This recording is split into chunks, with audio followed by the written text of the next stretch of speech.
यदा यदा हि धर्मस्य ग्लानिर्भवति भारत अभ्युत्थानं धर्मस्य तदात्मानं सृजाम्यहं विचारामि भयक्रोधं चेदुष्कृतं धर्मस्थापनार्थाय सम्भवामि युगे युगे धर्मचार्ये दिव्यं यो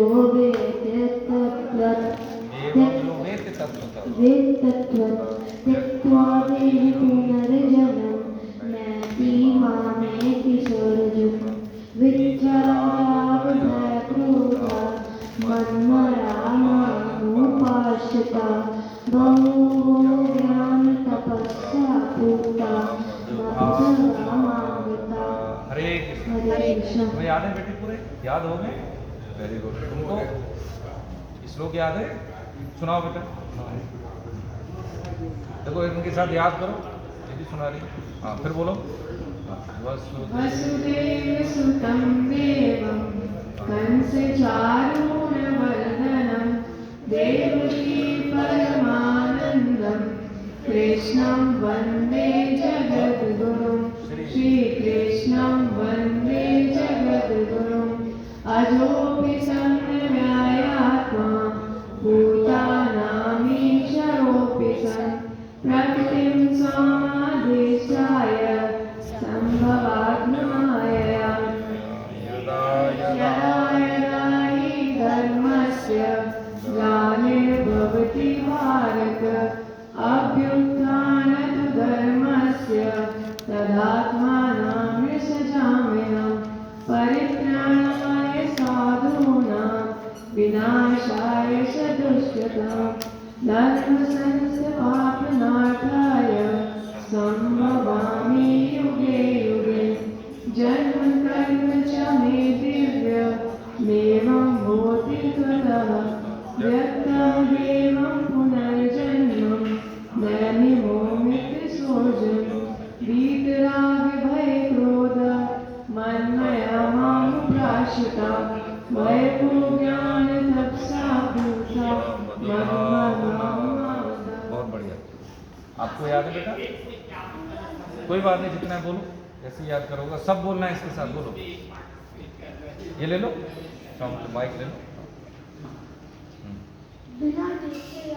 हाँ तो देख के पढ़ो। कोई बात नहीं। बोलो बोलो।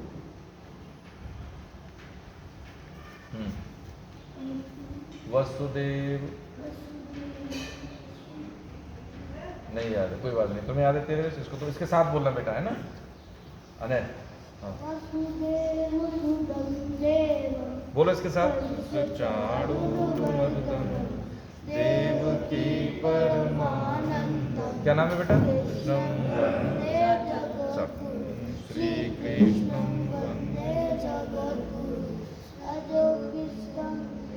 ये माँ भूतानामीश्वरोऽपि सन् प्रकृतिं स्वाम। अनय नाम है? अनय विश्वकर्मा। क्या नाम है तुम्हारा? अयान। तदा यदा यदा धर्मस्य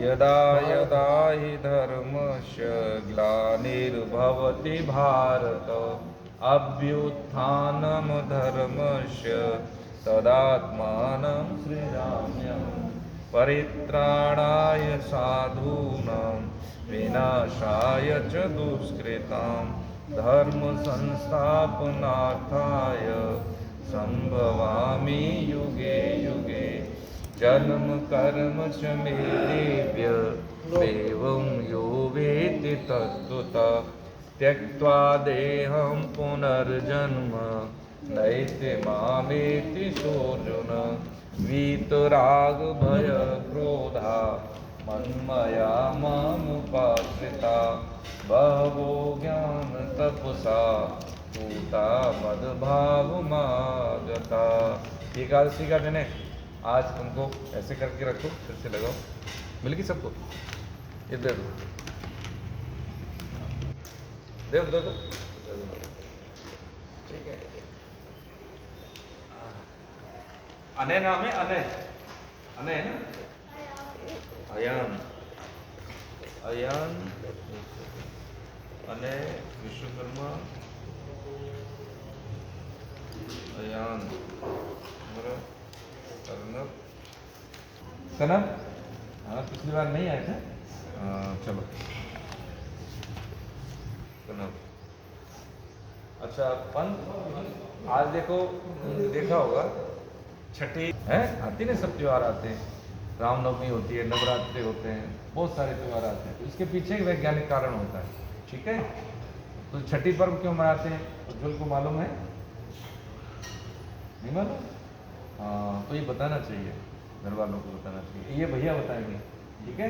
क्यों मनाते हैं, इसका वैज्ञानिक कारण क्या है। कोई पूछे हमसे, जैसे मान लो अब जैसे तुम बड़े हो रहे हो, कहीं पे जैसे होता है कि मान लो विदेश गए है ना, पढ़ने गए, तो वहाँ पे बोलता है कि भारत को ऐसा ऐसा देश है, उसमें ये सब होते रहते हैं। तुम उसकी वैज्ञानिकता नहीं पता है तो तुमको सुनना पड़ेगा। यदि आप बताएंगे कि प्रकृति के लिए आप मरे हो, आप परेशानी हो रहे हैं, इस तरह के रोग हो रहे हैं, हमारे यहाँ ऐसा नहीं होता था, आप ही की सोच के कारण हम मतलब बेकार हो गए, नहीं तो हम तो ऐसे थे। तो आप उसकी वैज्ञानिकता बता सकते हो, पता होना चाहिए कि छठी पर्व होता क्या है, ठीक है। तो आप समझ करके थोड़ा सा काम वर्ग का चीज़ें ताकि पकड़ पाएँ और बता पाएँ, ठीक है। उज्ज्वल तरफ समझ गए बेटी? हाँ सुनो ये भैया बता रहे छठी पर्व। अभी दीपावली के 6 दिन बाद एक पर्व मनाया गया, छठ पूजा। दीपावली के बाद आता है, तो सुनना इनकी बात को ध्यान से। कब मनाया जाता है? दिवाली के छठवें दिन, छठवें दिन, 6 दिन बाद छठवें दिन है ना, ऐसे बताओ। तो उसके बाद हम लोग छठ पूजा सेलिब्रेट करते हैं। अच्छा वो कौन लोग करते हैं? जनरली 2 रीज़न है, बिहार और यूपी और थोड़ा सा पश्चिम बंगाल, यहाँ के लोग सेलिब्रेट करते हैं इस पूजा को। अच्छा क्यों करते हैं, रीज़न क्या है, किसी को पता है? उज्ज्वल कुछ थोड़ा सा कैसे करते हैं ये तो पता हुआ था आपके घर में? अच्छा देखा नहीं था, ठीक है। तो हम लोग इसमें क्या करते हैं, इस पूजा में सूर्य भगवान को अर्घ देता है। अच्छा सूर्य भगवान को डूबते हुए सूर्य भगवान और उगते हुए सूर्य भगवान दोनों लोगों को अर्घ दिया जाता है। सूर्य भगवान हमारे क्या करते हैं, जीवन का संचार करते हैं ना, सारी चीज़ें तो सूर्य भगवान से ही डिपेंडेंट है। अगर नहीं होंगे ठीक है, नहीं अगर हमारे पास सूर्य का एनर्जी अगर नहीं रहेगा तो कोई भी चीज़ होगा क्या, धरती पे। अयान शेखर नाम है, पूरा नाम अयान शेखर है ना? हाँ तो ये बोलना, तुम्हारा तो रजिस्ट्रेशन है बेटा, अयान शेखर तुम्हारा है बेटा, है ना? जो भी पूरी चीज़ बताया तो नाम पूरा नहीं बताया। इस धरती से लेते हैं वो सारी चीज़ें हमें मिलेंगी। और इस छठ पूजा में हम क्या करते हैं, सारी चीज़ें इस समय प्रकृति की पूजा होती है, ठीक है। इसी समय हमारा जो धान होता है, गन्ने होते हैं, सारे फसल उगे होते हैं और उसको चढ़ा के हम लोग प्रकृति की पूजा करते हैं, ठीक है। और कामना करते हैं कि हमारा जीवन ऐसे ही सुचारू रूप से चलता रहे। इधर आओ, तुम आ गया। बताओ भैया। एटीट्यूड है, धन्यवाद। पूरे ब्रह्मांड को सूर्य भगवान, सोचो ना, पूरे ब्रह्मांड में एक सूर्य है और वो सबको प्रकाशित कर रहा है, सबको रोशनी दे रहा है, सबको ऊर्जा दे रहा है। तो हम कभी ग्रेटिट्यूड, उनका थैंक यू नहीं बोलते हम। तो ये सूर्य भगवान का थैंक यू है, 3 दिन का पूजा है, पूरे पूरे पूरे वर्ल्ड में कहीं नहीं होता है, सिर्फ बिहार और ये जो बताया पश्चिम बंगाल और ये यूपी के कुछ रीजन में। तो वो इसीलिए है कि भगवान सूर्य को आज देखो 3 दिन का पूजा बहुत कठिन व्रत है। वो ये भी सिखाता है कि आपको तपस्या क्या होती है, पहले ना तपस्या लोग करते थे, तपस्या मतलब भूखे रहना सिखाता है, आपको हर कंडीशन में रहने की सीख देता है। तो आप तपस्या सिखाता है, आपको हर कंडीशन में रहना सिखाता है, सूर्य भगवान को ग्रेटिट्यूड देना, है ना। और जो नेचर से, प्रकृति से प्रेम, हमारे पुराने जो लोग थे वो क्या पीपल की पूजा करते थे, बरगद की पूजा करते थे, आंवला की पूजा करते थे, तुलसी की पूजा, ये क्या सिखाता है, ये सब नेचर से प्रेम। लोग कहते हैं ना पेड़ों को मत काटिए, अगर हम उनकी पूजा करेंगे तो पेड़ों को नहीं काटेंगे, सीधी सी बात है। तो इसलिए उनको धर्म से जोड़ दिया कि भाई उनकी पूजा करना है, ठीक है। अब देखो निकालो अध्याय 4 निकालो, आपकी जो मोटी सी किताब दी है ना, इसको किताब निकालो, पेज संख्या में बोल रहा हूँ सर बेटा। 3 दिन के कार्यक्रमों का इनका नाम भी होता है। सबसे पहला नहाया खाया, नेक्स्ट डे खरना, एंड फिर होता है अर्घ देना सूर्य को, संध्या अर्घ और मॉर्निंग अर्घ। देखो पेज संख्या निकालो 94, 94 94। हिंदी में 9 बनाए बेटा, पहचान लोगे? 94 पेज 94 निकालो। मैं निकाल पाओ तो मैं निकाल। देखो ये है ना, ये वाला है ना 90। निकाल लिया बेटा, लाओ। मिल गया? तुम दिखाओ क्या नाम? इधर लाओ, निकाल लो। हाँ मिल गया बेटे, 94, 94। हाँ ये नहीं मिलती, मिला। ये होता है 94। इसको मोड़ लेना, इसको मोड़ लेना ऐसे करके, ठीक है? मोड़ लेना। ये वाला जो रखा है ना, इसमें देखो धागा है ना, ये वाला धागा ऐसे करके इसमें डाल दो 94 वाले में, ऐसे करके, ठीक है? धागा डाल दो, धागा लाओ। हाँ लाओ अस्मित, हो गया बेटा? जी ठीक है। तुम्हारा पार्थ? हाँ तुम्हारा बेटा नवनीत? हो गया। इधर लाओ, अयान इधर लाओ। देखो ये जो पंचरत्न का कार्ड दिया है ना हमने, वही मैं इसमें निकाल के दे रहा हूँ। हाँ यही तो है, शाबाश। ये जो है ना ऐसे करके रखो, ठीक है? और किसका नहीं निकला? अद्वैत निकाल लिया? उसको धागा इसमें ऐसे करो, ऐसे, ठीक है? तुम्हारा कनर आगे। हाँ, अब देखो, अब इसमें क्लियर दिख रहा होगा आपको, है ना? अजोपि सन व्ययात्मा भूता नामी स्वरूप सन, ठीक है? प्रकृतिम स्वाम दृष्टाय संभवा म्यात्म माया, ठीक है? अब इसमें स्पेलिंग समझ में आ रही है? तेजस, हाँ पार्थ समझ में आ रही है बेटा? पेज मोड़ो नहीं, आपने धागा डाल लिया, अब कुछ नहीं होगा, कोई बात नहीं, ठीक है? अब देखो समझो, इसमें कोई पूछता है कि हम कौन से श्लोक बोल रहे हैं, बोलेंगे गीता के। कितने श्लोक हैं? 5। इसको क्या नाम देते हैं? पंचरत्न। यहाँ तक समझ में आ गई? अच्छा, गीता के कौन से अध्याय में? तो कौन सा बताओगे? 4वें अध्याय में। कौन सा क्रम है? अध्याय 4 का 4, कौन सा? 6वां श्लोक से लेकर के 6, 7, 8, 9, 10, 5 हो गए। अध्याय 4 के 6वें श्लोक से लेकर के 10वें श्लोक तक, ठीक है? अभी जैसे हम यदा यदाय धर्मस्य सब जानते थे, लेकिन ये नहीं पता था कि गीता का श्लोक है, किसका, कौन से ग्रंथ का है। तो गीता का श्लोक है, कौन से अध्याय का? 4 का। कौन सा श्लोक है? ये सब पंचरत्न श्लोक अध्याय 4 के 6 से लेकर के 10 तक, ठीक है? याद रहेगा? कोई डाउट? अब इसमें देखो, अभी तक तो हम तोते की तरह पढ़ते थे, है अजो सन्न व्यात्मा भूताना भी स्वरूप सन, है ना? लेकिन हमें क्या है, इसका अर्थ नहीं मालूम। अब इसमें देखो क्या है अर्थ, देखो अध्याय 6 का 4 का 6वां श्लोक, मैं अजन्मा, समझ में आ रहा है?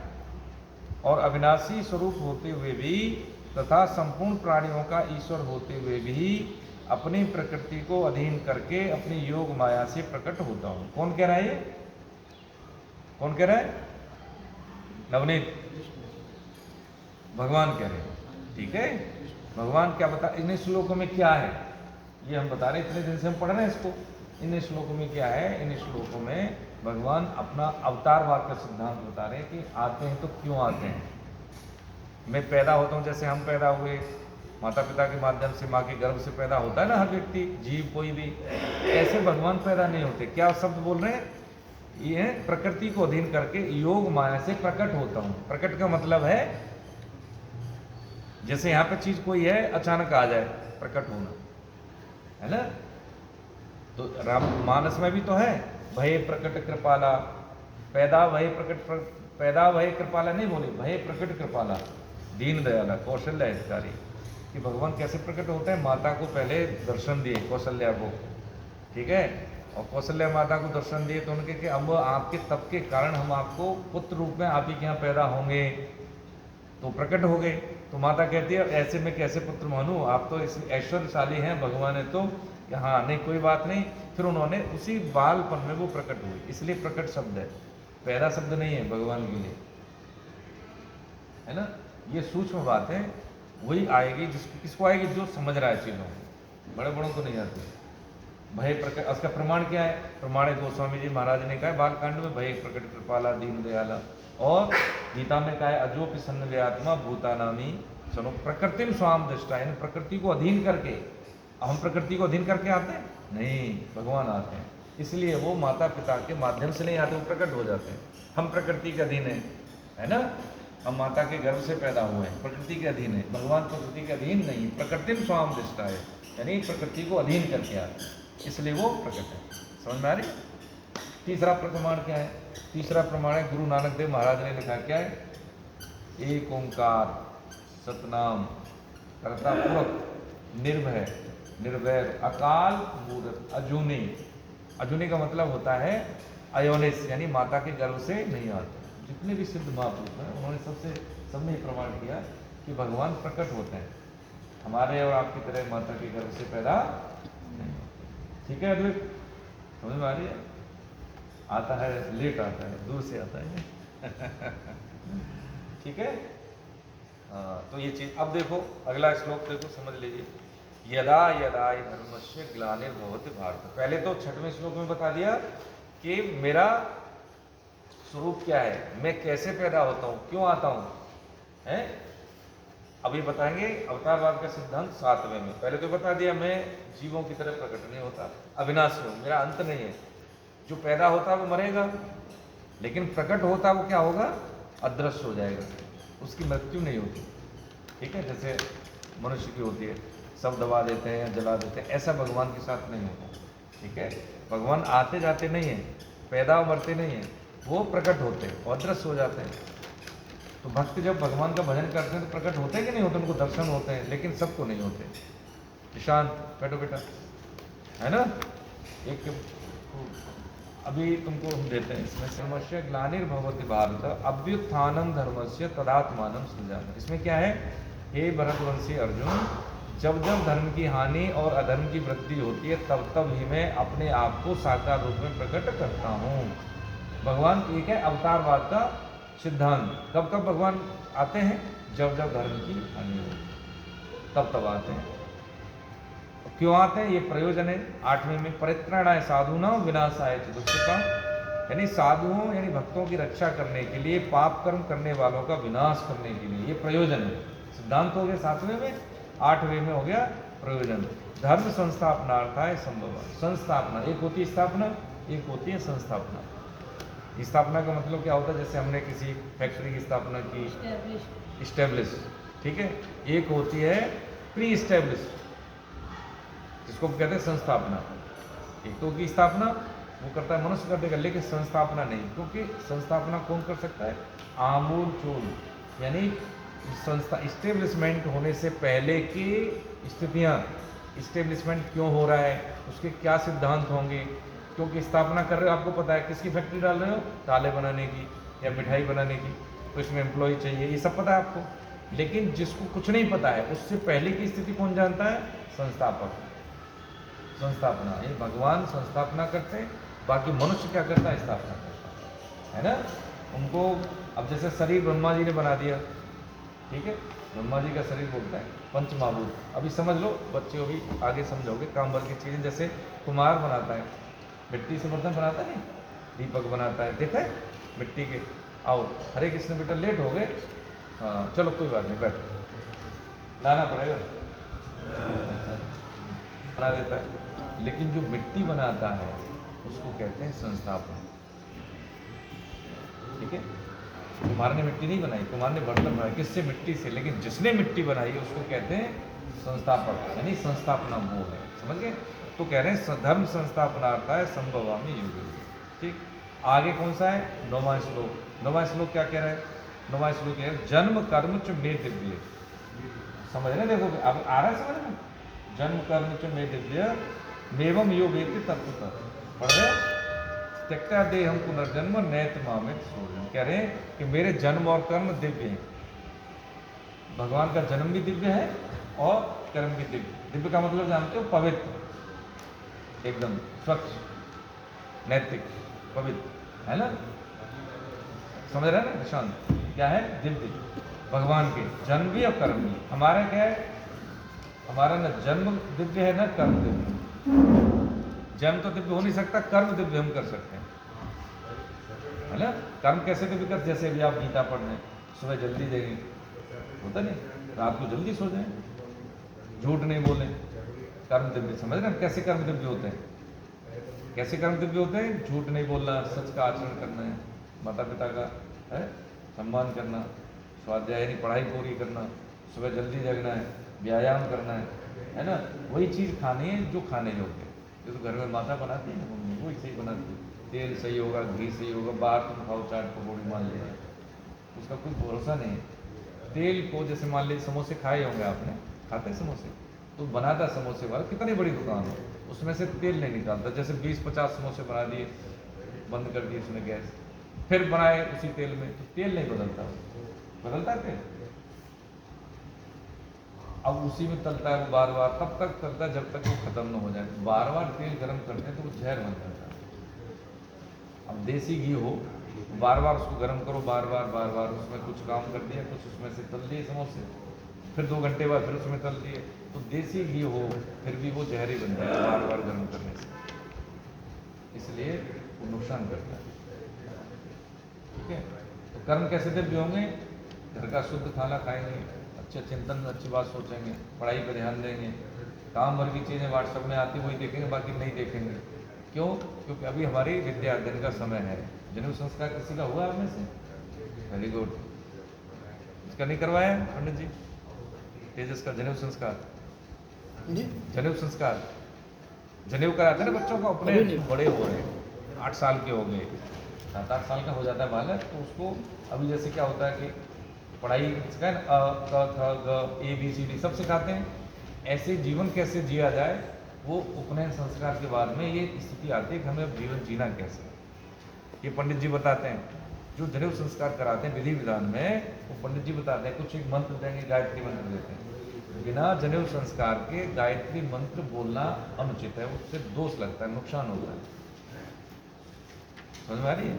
जनेऊ संस्कार इसलिए ज़्यादा खर्च नहीं होता उसमें, ये तो सारी मान्यताएं सब लोग फालतू खर्च करा देते हैं, काम भर कर चीज़ें अनुष्ठान की होती है, ज़्यादा खर्च की जरूरत नहीं है ना। तो जनेऊ संस्कार से गायत्री, उसमें सिस्टम पता लगता है कि हमें कैसे जीवन जीना है। तो ये जन्म कर्म की बात समझ रहे हैं, हम कर्म अपने शुद्ध कर सकते हैं, जन्म हमारे हाथ में। तो जन्म कर्म च वेदिव्य मेवं योगे कर, है ना। तो वो शरीर का त्याग करके, यानी बार बार क्या होता है कि हमारा जीवन सफल हो जाता है। आप अपनी भाषा में ऐसे समझ लें, सरल भाषा में, है ना, इससे हमारा जीवन शुद्ध होता है। 10वां और अंतिम पंचरत्न का श्लोक है, देखो निकालो। वीतराग है क्रोधा मनमया माम उपासना बहवो ज्ञान तपसा पूता मदभाव मार्गता। यानी इसमें जो दोष होते हैं हमारे, राग डर भय होता है ना। डर कब लगता है हमें? जैसे मान लो हमारी पढ़ाई पूरी नहीं हुई, अद्वैत पेपर आ गए, डर लगेगा, लगेगा नहीं लगेगा? बोलो हाँ लगेगा, ऐसे बोलो हाँ। किसको डर नहीं लगता है परीक्षा से? नवनीत, नहीं लगता? अच्छा, तुमको लगता है ईशान? नहीं लगता? किसको डर लगता है? ईमानदारी से बोलो भाई, हमें तो लगता है। मुझे लगता है, बहुत बढ़िया, जब सही बोलो हाँ। तेजस लगता है? अच्छा, क्यों लगता है? क्यों लगता है बेटा, बताओ। हाँ, वहाँ बताओ नवनीत, परीक्षा से डर क्यों लगता है? ईमानदारी से बताओ, इसमें डांट थोड़ी पड़नी है, यहाँ पर तो मस्ती के साथ पढ़ो। अगर मार्क्स अच्छे नहीं आए तो हाँ, ईमानदारी की बात होता है। हाँ, बिल्कुल सही बोला, वेरी गुड। हाँ, यही बताना है बेटा। हाँ, तुम्हें लगता है? क्यों लगता है? जोर से बोलो, यहाँ पे कौन सा डर है? खूब जोर से बोलो। हाँ, डांट देंगे। अच्छा, ऐसे जुलने का वही बात है। तुम बताओ कहना, नहीं लगता है? अच्छा, अभी तो कह रहे नहीं लगता है, हाथ में आपने खड़ा किया था, खड़ा किया था क्या? आप क्यों लगता है बताओ? हैं? नहीं लगता है? लगता है। हाँ, क्योंकि क्यों लगता है? क्योंकि हम अपना काम पूरा नहीं करते, इसलिए डर लगता है। जैसे कोई आदमी चोर है, मान लो उसने पेंसिल चुराई क्लास में बच्चे, तो वो डरेगा। आपने नहीं चुराई तो आपको डर ही नहीं लगेगा। आपको क्या फर्क पड़ता है? डर लगेगा आपको? नहीं लगेगा। तो डर किसको लगता है? जो अपना काम ईमानदारी से नहीं करता उसी को डर लगता है। तो क्या करें? वीतराग भय क्रोधा। भय किसको लगता है? जिसने गलत काम किया, झूठ बोला है, चोरी की है, जो काम करना चाहिए वो नहीं किया है। अस्मिता समझ रही बेटी? इसलिए हम डरते हैं। जब हम पढ़ाई करते हैं, मान लीजिए पढ़ाई स्कूल में पढ़ने जाते हैं, स्कूल में पढ़ने जाते हैं। अच्छा एक बात बताओ, यहाँ हम बैठे हैं 1 घंटा 40 मिनट बैठेंगे, बैठेंगे कि नहीं बैठेंगे? और हम ध्यान से बैठे, जो हम बात सीख रहे हैं, संस्कृत पढ़ रहे हैं, वो ध्यान से पढ़ लें तो इससे लाभ होगा। और ऐसे ही बैठे रहे, ध्यान इधर उधर है कहीं, तो समय तो वैसे भी जाना है, समय वैसे भी जाना है। ठीक है, यदि समय हम अच्छे से इसको उपयोग कर लेंगे, ध्यान से सुन लें, 40 मिनट ही बैठे लेकिन ध्यान से, तो उससे लाभ हो जाएगा। होगा कि नहीं होगा? स्कूल गए, पढ़ाई नहीं की ढंग से, टीचर बोल रहे हैं ब्लैक बोर्ड पर, हमारा ध्यान इधर उधर है, तो समय तो जाएगा। लेकिन ध्यान से अगर काम कर लें उसको, तो उससे लाभ होगा, टाइम तो चला जाएगा।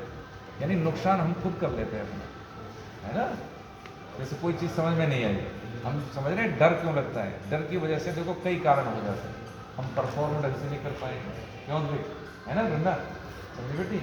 हम मान लो स्टेज पे आप चले गए, जैसे इंटरव्यू देने जाते हैं, जैसे मान लो आप जाओगे 1-2 साल में कंपटीशन फाइट करके जाओगे, तो उसमें सबको डर लगता है।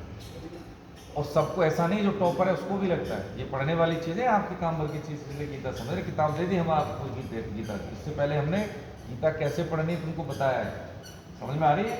यदि उसमें से आधी या 20% भी बातें याद है तो आप दूसरों से अलग हो जाओगे पक्का। अब समझो कैसे नहीं डरे। तो डर हमें लगता है कब? जब हमने अपना काम नहीं किया है। काम भर के सब लोग डरते हैं, ठीक है?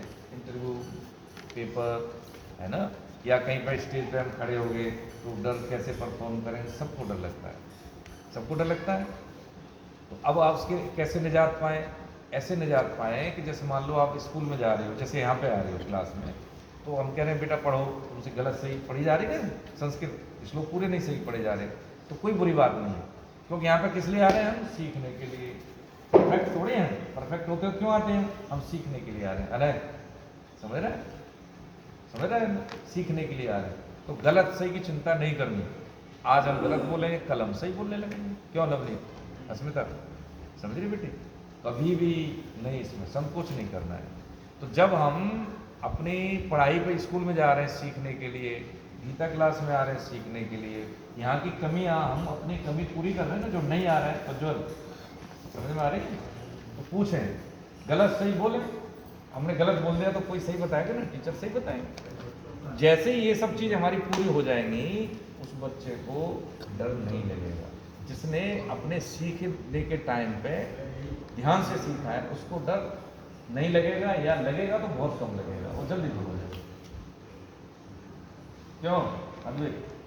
लेट आए, ध्यान कहीं और है, ध्यान नहीं दिया, घर में जाके 10 मिनट की प्रैक्टिस है, रोज 10 मिनट पढ़ लिया। सुबह स्कूल जाते हैं 5 मिनट में सारे पढ़ जाएंगे। जो ने पढ़ा ना, पढ़ा कि नहीं पढ़ा? इसने, दीदी ने पढ़ा, मुश्किल से 1.5-2 मिनट लगी होगी। क्यों निशान? तुम तो लेट आए, तुम्हें याद है कौन सा? तुम्हें याद है पूरे कंठस्थ? हाँ, थोड़े से पूरे याद करो। तुम्हारा हो गया है ना, जनेऊ संस्कार, उपनयन संस्कार हो गया, इसका कराना, जनेऊ संस्कार इसका करवाना है ना। नहीं देखो, इसमें आपकी जो परंपरा है उसमें तो देखो हम नहीं कहेंगे, हम तो ये वैज्ञानिक तक बता देते हैं, बाकी आपकी इच्छा है। इससे क्या होता है कि बच्चे का शरीर अभिमंत्रित होता है, ठीक है? एक प्रक्रिया है जिसमें हवन कराते हैं, पंडित जी तो बैठे हैं, इनके तो सब जानते हैं। इसमें क्या होता है, उस बच्चे को उपनयन संस्कार का मतलब ये होता है कि अब तुम्हें सीखने की जो परंपरा है उसमें एंट्री कर गए आप। जैसे गायत्री मंत्र, ऐसे बिना उपनयन संस्कार के अशुद्ध नहीं लगेगा और नुकसान हो जाएगा बच्चे को। ये लोग बहुत कम जानते हैं। गायत्री मंत्र वही कर सकता है जब शुद्ध अवस्था में, जिसको उपनयन संस्कार के माध्यम से पंडित जी ने दिया है, ठीक है? तो चीज़ें घटती हैं। जैसे आपका रजिस्ट्रेशन हो गया स्कूल में, है ना, फिर आपका सर्टिफिकेट मिलेगा, आप क्लास ये होगी, अब ये होगी, सारे सिस्टम से आ गई ना, 10वीं करोगे, 12वीं करोगे। ऐसे ही जीवन की उन्नति के लिए, आध्यात्मिक उन्नति के लिए बहुत ज़रूरी है, और वो इस अवस्था में ही ज़रूरी है ना। बच्चा हो गया 12-15 साल से ज़्यादा का हो गया, 20 साल, शादी से पहले कराते हैं, कोई मतलब नहीं होता फिर उसका। जो अवस्था जिसका उपयोग करना तो वो तो निकल गई, आप तो कराइए इसका सबका। इसमें कोई नहीं है, इसमें कोई जाति बंधन नहीं होता, कोई वर्ण बंधन नहीं होता, ठीक है? हाँ, यही तो समझाना है हम लोगों को कि कुछ गलत परंपराएं आ गई समाज में, वो ठीक नहीं है। बच्चे भगवान का रूप है तो पूरे कागज है, आप जिसको जैसा चाहोगे वैसा बना दोगे। ये कोई ऐसा नहीं है, परंपरा गलत नहीं है ना। जैसे आप इंग्लिश जानते हैं, आप हिंदी जानते हैं, और ये संस्कृत, हिंदी, इंग्लिश और बंगला भी जानता है, तो कौन सी कमी होगी इसमें? ज़्यादा हो गया। हमारी परंपरा है, उसका तो बहन करें, जो हमारी परंपरा है वो करेंगे, ठीक है। कुछ बेहतर करने के लिए कुछ और कर लेंगे तो कौन सी बुराई है, वो गलत थोड़ी है। हाँ, इसका पूरा सिस्टम होता है, बच्चे को ये ध्यान में आ जाता है कि जैसे कि अब मैं बोलूँ नवनीत, कौन आवाज़ देगा बताओ? कौन आवाज़ देगा? मैं बोलूँ तेजस, कौन आवाज़ देगा? वृंदा, कौन आवाज़ देगा? रजिस्ट्रेशन होता है इससे। आ गई? इससे क्या होता है कि आप उस विधान में आपकी पहचान होगी, ठीक है, कि आपको ऐसे करना है, ऐसे जीना है, ऐसे उठना है। उसको आप नहीं समझा पाएंगे, वो समझाएंगे पंडित जी, ठीक है। जैसे हमने अपने बच्चे का करवाया था तो बिल्कुल बिठा के समझाते हैं, एक बच्चे को अलग, पूरा घर परिवार होता है जो भी, और उसको आशीर्वाद देते हैं सारे घर परिवार, बड़े जन जो भी रिश्तेदार आते हैं, ठीक है। इसको तो ज़्यादा ऐसे एक्सपेंसिव बना लेते हैं, लेकिन कोई ज़रूरत नहीं है। गीतावन ऋषिकेश में तो मतलब काम भर का सामग्री, हवन सामग्री होती है, बच्चे को जो कपड़े पहनाने हैं वो होते हैं, और मुश्किल से 2-2.5 हज़ार रुपये में हो जाता है। सामूहिक करवाते हैं, कभी होता है तो हम बता देंगे आपको। अभी 2 दिन जाना होगा मेरा ऋषिकेश, तो मैं पूछ के बता दूंगा। तो कभी भी बच्चे को लेके जाएं, वहाँ पर गंगा स्नान करें और उसको जो कराना है वो, उसको दिक्कत नहीं, इससे उसको लाभ मिलेगा। प्रकृति का जो है विधान है, आध्यात्मिक शक्तियाँ सूक्ष्म तरंगों के माध्यम से उस बच्चे की मानसिकता को प्रभावित करती है। अब यहाँ बैठा है, पिताजी तो लेके आते हैं, लेकिन ये इसके अंदर कुछ है, ये नहीं तो रुचि नहीं आएगी इसको। आप हैं तो आपके संस्कार दिए हुए इसलिए बैठा है, तो इसको और बेहतरीन कम से क्यों संतुष्ट हो भाई। जितने बच्चे बैठे, जो माँ बाप वो देखें कि वो चाह रहे हैं, बच्चे में भी रुचि है तभी बैठा है, नहीं तो नहीं आएगा, वो फीस वाले बना देगा। तो इनको क्या करना है, कम से नहीं ज़्यादा दे चीज़ों को, और कम है, कम से क्या करना है, और बेहतर बन सकते हैं, तो इसको कराएं, ठीक है। माँ बाप मिलेंगे तो हम तो कह ही देते हैं, आप हैं तो इसलिए बता रहे हैं, इसका हो ही चुका है, आप कराएं, आप भी कराएं, ठीक है। हाँ, ये आपको कराना है। तो अभी क्या है, अब हमारा क्या, ये रजिस्ट्रेशन है, ये क्या हो गया, ये स्कूल में रजिस्ट्रेशन हुआ तो हमें डिग्री मिलती है। ऐसे ही जीवन में बहुत सारी बात ऐसी होती हैं जो हमें स्कूल में नहीं सिखाई जाती है ना। परफॉर्म कैसे करना नहीं सिखाया जाता, डर नहीं लगे जीवन में नहीं सिखाया जाता है ना, झूठ नहीं बोलना है तो क्यों नहीं बोलना है ये नहीं सिखाया जाता, ये यहाँ पे हम सीख रहे हैं, यही तो सीख रहे हैं, समझ में आई चीज़ है। तो क्या डर कब नहीं लगता है, एक चीज़ लेके जाए यहाँ से, डर कब लगता है हमें, जब हम अपना काम समय से नहीं करते बेटा, तो डर लगेगा। तेजस, ध्यान कहाँ है, दर्द हो रहा है भी आपका, पता लग जाता है हमको। क्यों अद्विक, तनाव है ना, समझ रहे, अर्णव, अनय, ठीक है, समय से आया करो शाम, ठीक है। आपको जाना है, पापा थोड़ी बताएंगे, आप तो बड़े हो रहे हैं बेटा, है ना, आप थोड़ी पापा बताएंगे। अब आप क्या, आप बोलो मुझ छोड़ के, उनको नहीं कहना पड़ेगा, क्यों अद्विक, समझ रहे बेटा। यहाँ आ रहे हो गीता क्लास के लिए, तो हमारी जिम्मेदारी बनती है कि इतना हम जानते हैं तो अपने आप आए। देखो दीदी पहले आ जाती है, अने आ गया टाइम से, है आगे नहीं आ गया, क्यों नहीं, अब कहना पड़ेगा हमको, बताओ, कहना नहीं चाहिए ना, अपने आप आ जाए। टाइम हो गया हमारा गीता क्लास का, 7:40 का मतलब क्या है कि आप यहाँ पे 5-7 मिनट पहले पहुँच जाओ, आपको डर नहीं लगेगा, हड़बड़ी नहीं होगी, उतावला स्वभावला। हड़बड़ी कौन करता है, देखो ये हम अपना सॉफ्टवेयर समझे ना, हड़बड़ी वो करता है कि जिसने, जैसे मान लो हमें स्कूल जाने में आधा घंटा लगता है, तो आधा घंटा से हम कम टाइम में तैयार होंगे तो जरूर कुछ न कुछ भूलेंगे और हमारे दिमाग में हलचल होगी। ट्रैफिक का भी हम फॉलो नहीं करेंगे, रोड जल्दी भागेंगे, रोड भी नहीं देखेंगे, तो नुकसान होगा ना। ईश्वर न करे ऐसा दुर्घटना हो जाती है, कई बार याद होता है वो भूल जाते हैं, और हमारा स्वभाव कैसा होता है, चलायमान, उतावला, तो हमें जो चीज़ याद होगी वो जल्दी भूल जाएंगे, है ना चीज़ें। तो हम समझ में आ रही चीज़ें क्या करें, तो हमें उतना टाइम लेके चलना चाहिए कि जैसे हमें 7:40 में पहुंचना है तो हम 7 बजे से पहले उठ जाएं, है सूर्य भगवान को अर्घ्य दें, कपड़े वपड़े पहन के अपना जो है यहाँ पे 7:40 तक आ जाए आराम से।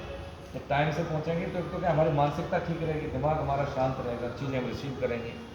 जब दिमाग शांत होता है, एकाग्रता चीज़ें रिसीव करेंगे तो वो हम क्या होता है, वो याद रहती हैं, याद रहती है ना। अभी जैसे कई बार होता है, हमको लगता है कि हमने कैसे भैया खड़े, इनको बोला, अब इनका दिमाग क्या है, पूजा में है, लेकिन हमने इनको कुछ बोला, तो बोलेंगे भैया दोबारा बताओ, अभी हमारा दिमाग उधर था। तो इसका मतलब कि शरीर तो यहाँ है लेकिन मन उधर था, तो सुनते हुए भी इन्होंने नहीं सुना। अब जैसे आपने सुना, इन्होंने भी सुना, लेकिन इन्होंने ध्यान नहीं दिया। ध्यान कहाँ था? उधर पूजा में। तो ऐसे ही जब हम उतावले होते हैं, हड़बड़ी में होते हैं, तो ध्यान कहाँ होता है कि हम लेट बने। तो खाएंगे तो शरीर में नहीं लगेगा खाना। मम्मी बड़े बच्चे अरे दो गसा तो खा जा, सुबह का नाश्ता है, लेकिन तुम खाओगे तो शरीर में नहीं लगेगा। होता है सर, मम्मी प्लेट लेके बैठी है स्कूल में, देखो चल चल जल्दी खा, अरे घर ले खा ले, तो वो लगेगा नहीं। ठीक है, इसलिए जो पढ़ेंगे तो वो याद नहीं होगा। बिना कहीं सुबह जगना, देखो चीज़ें हम सीख रहे हैं, यहाँ पे आ रहे हैं तो पढ़ाई नहीं सीख रहे, पढ़ना कैसे वो सीख रहे हैं। समझ रहे है ना? ठीक है बेटा, अपने आप आके नहा के आते हैं ना सब लोग, बहुत बढ़िया है ना। तो एक तो सीखे कि डर कब लगता है कि जब हम समय पर काम नहीं करते। पढ़ाई का टाइम में पढ़े नहीं तो डर लगेगा, पेपर आएगा नंबर कम आएंगे। मम्मी पापा से डरने की जरूरत नहीं है। देखो मम्मी पापा से क्यों डर लगता है? क्योंकि उन्होंने कहा है, हमने उनकी बात नहीं मानी, इसलिए डर लगता है ना। समय पर फीस मिल जाती है, कपड़े मिल जाते हैं, समय से पहले हम जगते हैं, उससे पहले वो जगते हैं। जगते हैं कि नहीं जगते हैं? सोचो, पैसा भी खर्च करते हैं और हमारे हिसाब से उनकी प्लानिंग होती है, तो वो हमें डांटते थोड़ी है, वो हमारा बुरा नहीं चाहते। क्या है कि हम अपना काम सही नहीं करते। पढ़ने का टाइम है पढ़ेंगे नहीं, खाने का टाइम घर का खाना खाएंगे नहीं तो बीमार हो जाएंगे। होता है कि नहीं होता है? इसलिए हमें डर लगता है कि हम अपना काम समय पर नहीं करते। अब आज की सबक क्या हुई, क्या करना चाहिए? दिन शुरुआत होती है दिन की, तो पहले हम दिन की शुरुआत ठीक करें। आप ज़्यादा जल्दी नहीं जगो। आपके जैसे 7 बजे 7:15 बजे स्कूल है, तो आप कितने बजे जगना चाहिए फिर बताओ? उस हिसाब से कम 6 बजे। लेकिन पहले जगना है तो नींद भी पूरी लेनी है। जैसे आप 10 बजे सो रहे हैं तो 11, 12, 1, 2, 3, 4, 5, 7 घंटे बहुत हैं। 7 घंटे बहुत हैं। अच्छा 7 घंटे में नींद पूरी कैसे हुई? वो तरीका में बता रहे हैं चीज़। जो टॉपर होते हैं, जो बच्चे अच्छा परफॉर्म करते हैं, वो खेल में, ऐसा नहीं ज़्यादा रगड़ना पड़े। आप खेलोगे भी अच्छे से आउटडोर गेम, पढ़ाई भी करोगे, जीवन को टेस्ट से भी जी लोगे। अलग से बचपन थोड़ी मिलना जीने के लिए, है ना। इसी बचपन भी तो खेलना भी तो है भाई। तो शाम को क्या करेंगे हम? शाम को 2 गिलास दूध पिएंगे। भाई आइसक्रीम खा जाते हैं, 2-2, 4-4 प्लेट खा जाते हैं कि नहीं खा जाते हैं? तो 2 गिलास दूध नहीं पिएंगे, 2 गिलास दूध पिएंगे, है ना। चने भुने, है ना। भूख लग रही ज़्यादा तो 1 रोटी खा ली, ज़्यादा ठूस के नहीं खाना है। शाम सुबह नाश्ता, देखो जब हम टाइम से जगेंगे तो नाश्ता आराम से खा सकते हैं ना। मम्मी नाश्ता देगी स्कूल के लिए तो नाश्ता खा लें, जो भी खाना है। लंच मान के देती है, खूब दबा के खा लें। स्कूल से आके खाना है तब खा सकते हैं, कोई दिक्कत नहीं। शाम को क्योंकि हम सो जाते हैं खा के, इसलिए शाम को ज़्यादा खाना ठीक नहीं। दूध पीना बहुत जरूरी है। शाम को दूध पीना है। दूध कैसे पीना है? पानी को बैठ के पीना चाहिए, दूध को खड़े होकर भी पी सकते हैं। ठीक है। कौन कौन दूध पीता है शाम को? शाबाश, तुम नहीं पीते हो? नवनीत सुबह इसके लिए बात कर देता है, वो सुबह का दूध नुकसान कर देता है। शाम का दूध सुबह में आप पी सकते हैं तो जूस पी सकते हैं, है ना। सुबह में जूस, दोपहर में छाछ दही और शाम को दूध, ये सिद्धांत है ना। वो नुकसान कर देगा, कफ बना देगा। सर ये स्कूल से आके पीते हैं कई बार। हाँ तो ठीक है, ज़्यादा शाम को भी पियो, है ना। दूध पिया करो, ठीक है, कम दूध पीते। 2-2 गिलास पियो। कितने गिलास पीते हैं? कितने? 2? छोटे वाले 2 के बड़े वाले 2? शाबाश, तो बहुत बड़े। शाम को जरूर पीना, स्कूल का हो, अच्छी बात है। पियो। कब? कॉफी। हाँ तो और ज़्यादा पियो बेटा। हाँ 2 पियो, मम्मी का कम पड़ जाएगा, नहीं मिलेगा। कलर तुम ऐसे क्या है, आराम से बोलो एकदम। तुम देते हो भाई गलत बात है। हमारी मम्मी गीता क्लास करती है, तुम ऐसे कैसे हो? नहीं नहीं, रोज दो। कभी कभी खाना हम छोड़ देते हैं, रोज खाते हैं ना बेटा। हाँ ये करना चाहिए। ठीक है, नीचे करो, हाथ नीचे करना है तुमको, ठीक है। सृष्टि को पानी दे देते, जैसे चिड़ियों को हम पानी नहीं पिला पाते, हर पौधे को पानी नहीं देते। सूर्य भगवान को जल देने से क्या है, सृष्टि को पानी दे देते, जल दे देते, सबसे बड़ा पुण्य है। और इससे क्या है, आपका यश बढ़ेगा, आपकी ख्याति होगी, आपको बोलना